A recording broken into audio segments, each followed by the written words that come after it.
What's up, everybody? Good afternoon. I have another coaching candidate video to make here, but it's not going to be a head coaching candidate because I know you guys probably saw the name and you're like, why would I want that guy as my head coach? Are you crazy? You're right. You don't want him as your head coach. I don't want him as my head coach. Nobody wants this guy as their head coach unless they want to tank. And actually, he might not even be good at tanking because every year he was a head coach, he just won 7 games. Purgatory. Yeah, we're talking about Arthur Smith here. And obviously, I'm not here to try to sell anybody on the idea of Arthur Smith as a head coach because he just had a chance in Atlanta and he face planted. Now, in fairness, he did not have a quarterback. He never had a chance to get a quarterback. And there's reason to believe that if he had one, things would have gone much better. But even for what he had, he face planted. The Falcons last year should have been able to waltz into the playoffs, and they couldn't do it because they lost so many dumb games. However, what I want to explore here with Arthur Smith is forget the head coaching thing. Forget head coach. Put that out of your mind. Like, okay, 3 years as a head coach for the Falcons, 7-10, 7-10, 7-10. The offense was really bad in 2023, 2021. It was average in 2022. That's not good. That's not cutting it. But forget about that. What if Arthur Smith comes as a package deal with Mike Vrabel? Say the Seahawks hire Mike Vrabel to be their head coach, which I know a lot of you guys are not excited about. And then he brings Arthur Smith with him as the offensive coordinator because Arthur Smith just lost his head coaching job and he's not going to get another one because he did so poorly.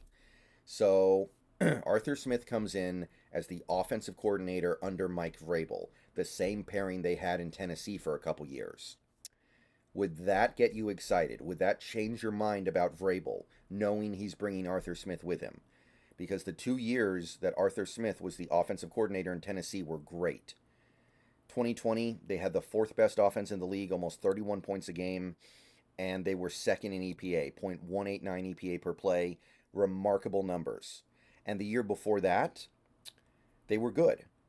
25 points a game, 10th, 6th in EPA, 0.063.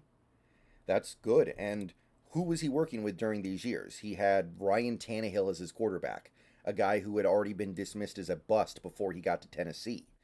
So Arthur Smith, as an offensive coordinator, took Ryan Tannehill, who most people thought was a bust, and made him look like an elite quarterback for several years there, and won comeback player of the year with him, and did a lot of really good things with him. That's impressive.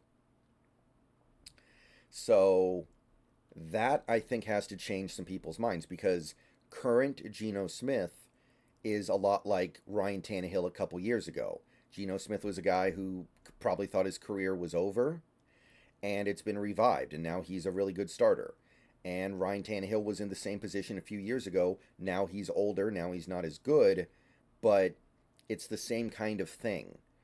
And if he was able to make Ryan Tannehill look like a borderline MVP candidate and have an elite offense with him, he might be able to do the same with Geno Smith in this offense. And remember, most people don't remember this now, but the first couple years of Derrick Henry's career, he looked like a bust. He was not playing that well. He didn't look right. So you get Arthur Smith, you are also getting a guy who had a little bit of a hand in reviving the career of Derrick Henry and saving him from the bust pile with Trent Richardson. Like Trent Richardson took, I'm sorry, Derrick Henry took a couple years to break out, and Arthur Smith was a chunk of it, right? He did have AJ Brown, obviously during this time. Good receiver, good rookie year. He was good right off the bat. They had some good offensive linemen in there, but he did great work without having a super stacked roster. So do you guys kind of see what I'm trying to sell you on? I think that's appealing, and I think that has to change the Vrabel formula here. If he can guarantee that, if he brings Arthur Smith with him, here's the real upshot. Not only are you getting a great offensive coordinator who's proven himself, you're getting a guy who will probably never get hired as a head coach again because look what happened when he got the head coaching job. It's kind of like I remember the Eagles used to have an offensive coordinator named, I think it was Marty Mortenweg, and he had already gotten his head coaching chance and failed so badly that there was no worry that he was ever going to get hired away. So they got to have Marty Mortenweg, who they really liked, and they didn't have to worry about him getting poached ever because he clearly didn't have it.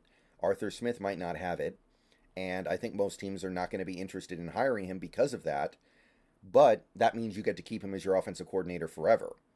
So this is the kind of thing that could make me want Mike Vrabel. If he's bringing Arthur Smith with him, who's really good and would probably be there for several years, sign me up for that. Now, I do want to go over his previous resume as well, just so you guys can get an idea of what we're working with here as a coach beyond just the obvious. But obviously, this stuff means a lot less than the stuff that we just said about his offensive coordinator track. So let's take a look at his tight end coach work. He was the tight end coach in Tennessee for 3 years. Oversaw some really nice Delanie Walker years, 800 yards. And then the last year, he did start the development of Jonnu Smith, who would go on to become a great tight end in that Titans offense. But in 2018, the Titans had no idea what they were doing with their tight ends, I guess. 20 catches led the team. And if you go back to 2014, 2015, when he was the assistant tight end coach, he kind of oversaw partially Delanie Walker's breakout as an elite tight end. Delanie Walker had his 900-yard season with Smith on the coaching staff. He had his almost 1,100-yard season with him on the coaching staff. There was also 1 year where Anthony Fasano had 26 catches as a backup. So there was some really prolific tight end stuff happening for most of Smith's time in Tennessee. So this is a pretty impressive section of the resume as well. Now, for 1 year before that, in 2013, he was the offensive line coach. And some of the guys that he got to work with included Michael Roos, Andre Levitri, and David Stewart, good, solid quality offensive linemen of that era. Now, one of his failures is Chance Warmack, a top 10 pick who busted phenomenally. And Arthur Smith wasn't able to get much out of him, just like nobody was able to get anything out of him. So, yeah, that didn't work. But he was the offensive line coach for a year in 2013. The next year, the previous year, offensive quality control coach. The offense was not quality in 2012. I think that was the year maybe the Titans went like 2-14 and got the one of these years they got the Mariota pick. I know that. 20.6 points per game, terrible EPA, 28th in the league. So not a good year. The year before, however, he was a defensive quality control coach, 2011, for a good defense that allowed less than 20 points a game, was 8th in the league, very respectable in 2011. So that's a mostly impressive resume. The stuff here is not so great, admittedly, but I like the tight end stuff. I like what he was doing as the coordinator. I love it, in fact. And I think there's enough here to kind of sell me.